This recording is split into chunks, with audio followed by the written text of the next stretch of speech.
that as I'm going through these lessons, that you are thinking about how you can apply these to your own journey right now. So earlier we talked about lesson 1, what's your second layer why? That's the foundation, right? Lesson 2, we talked about embracing the temporary struggles, knowing that they're temporary. Lesson 3, we talked about creating unshakable belief, which takes you from being semi-cocky to confident. Takes you from being uncomfortable to unstoppable, right? Lesson 5 is, I think, one of the most important ones.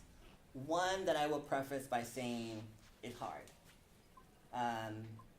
And that is, you have to be willing to take this journey alone. The journey that you're on right now, you have to be willing to take it alone. Why do I say that? A couple reasons. Well, number one, I mentioned earlier that you have family members, friends, coworkers, colleagues, you name it, who they won't tell you that they're waiting for you to fail.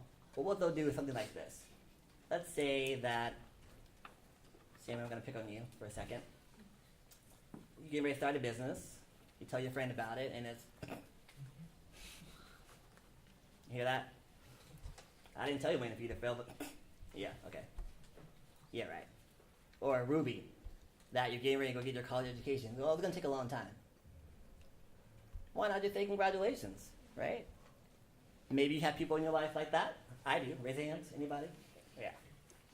I have family. I have friends, right?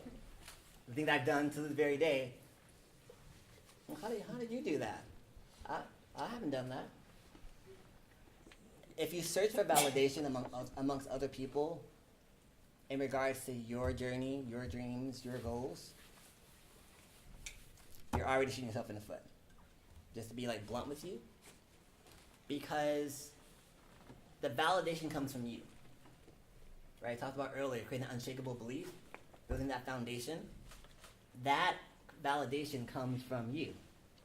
Tony gave a great talk about a lot of reasons to question what you're doing. What I especially liked about his course was having that second layer why. For example, when you're doing procrastinating and you have to ask yourself why you're procrastinating. The first layer is obviously, for example, you're watching a video, hey, I'm watching this video because I love doing it.